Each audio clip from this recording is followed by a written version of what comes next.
సాయంత్రం వరంగల్లో ఇద్దరు మంత్రులు అట్టహాసంగా ఇక్కడున్న హెలికాప్టర్ తీసుకొని పోయి మొత్తం కూడా నీళ్ళు ఇస్తామని చెప్పేసి ఊకదంపుడు ఉపన్యాసాలు ఇచ్చింది తప్ప వాళ్ళ యొక్క ఏదైతే మోటార్లు ఆన్ చేస్తామన్నారో మోటార్లు ఆన్ చేయడం అనేది తుస్సుమన్నది.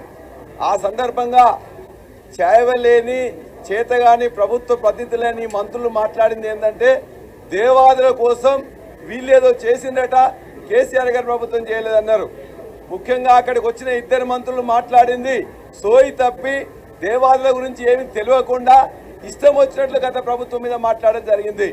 ఆనాడు తెలంగాణ ఉద్యమ భయానికి 2001 తర్వాత చంద్రబాబు నాయుడు గారు హెలికాప్టర్లో పోయి అక్కడ మొదలు పెట్టాలని ప్రయత్నం చేసి 2004 వరకు ఉట్టిగా శంకుస్థాపన ముట్టినే రాయేసి ఇచ్చాడు తప్ప ఏం చేయలే. 2004 నుంచి 2014 వరకు కాంగ్రెస్ ప్రభుత్వం చేసింది 40,000 ఎకరాలకు మాత్రమే ఇచ్చింది.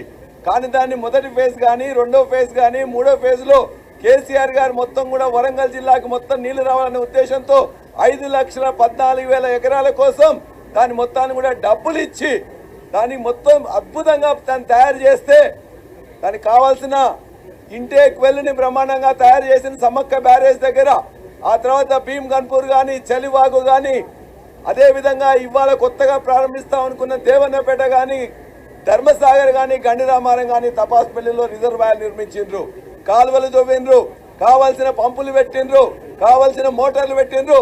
ఈ చేతగాని ప్రభుత్వానికి ఆపరేషన్ అండ్ మెయింటెనెన్స్ ఓఎండ్ఎంకి 6 కోట్ల రూపాయలు ఇవ్వలేదు. చేతగానికి ఈ ప్రభుత్వం 34 రోజులు స్ట్రైక్ చేస్తే ఒక్క మంత్రికి సంగతి తెలీదు, ఒక్క ఎమ్మెల్యే అధికార పార్టీ ఎమ్మెల్యే అడగలేదు. 34 రోజులు స్ట్రైక్ చేసిన తర్వాత నేను మా మంత్రి గారికి మొత్తం వాళ్ళకి చెప్తే అప్పుడు వాళ్ళు స్టార్ట్ చేస్తే మళ్ళీ 3 రోజులకు బంద్ అయింది, మళ్ళీ మాట్లాడితే మళ్ళీ 3 రోజులకు బంద్ అయింది. 60 రోజుల్లో 40 రోజులు ఇలా మోటార్లను పండబెట్టినా నీచమైన చరిత్ర ఈ యొక్క కాంగ్రెస్ పార్టీ అధికారులది కానీ లేకపోతే నాయకులది కానీ. ఇవాళ నిన్న పోయి మాట్లాడుతున్నారు 10 ఏళ్లలో మేము ఏం చేయలేదట. 10 ఏళ్లలో కావాల్సిన నిధులు ఇచ్చింది కేసీఆర్ గారి ప్రభుత్వం. 5,14,000 కావాల్సిన ప్రతి పైసా కూడా ఇచ్చినాం. దాని చేతగాక ఇవాళ పంటలు దరిదాపుగా మొత్తం 50% ఎండిపోయినాయి, మిగతా 50% ఎండిపోవడానికి సిద్ధంగా ఉన్నాయి. నువ్వు ఇవాళ మూడో ఫేజ్ కూడా దేవన్నపేట వరకు టన్నెల్ కానీ దేవన్నపేట నుంచి కావాల్సిన ధర్మస్థాన మోటార్లు కానీ ఎవరు తెచ్చారు, ఎవరు డబ్బులు ఇచ్చారు? మేము చేసినాం. దాన్ని నిర్మించడానికి నీకు చేత కాలేదు, చిన్న చిన్న పనులు ఉంటే రిపేర్ చేయడానికి చేత కాలేదు. నిన్న పోయి అట్టహాసంగా చేస్తామని అది కూడా చేత కాలే. కాబట్టి ఇవాళ దేవాదుల గురించి ఈ కాంగ్రెస్ ప్రభుత్వం చేసింది గుండు సున్నా. ఏమైనా చేసిందంటే కేసీఆర్ గారి ప్రభుత్వమే.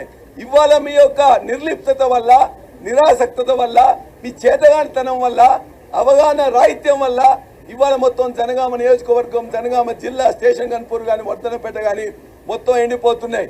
చేతగాని మాటలు మాట్లాడుతున్న మంత్రులు దమ్ముంటే ఇవాళ పంపులు ఆన్ చేయండి, మిగతా 50% పంటను రక్షించండి.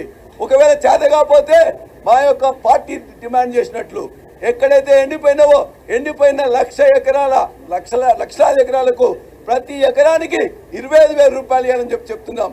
ఏమాత్రం అవగాహన లేకుండా గత ప్రభుత్వం తిడితే రైతులు కానీ మేము కానీ ఊరుకోమని చెప్పి కూడా మీకు హెచ్చరిస్తూ వెంటనే పంపులు ఆన్ చేయాలి.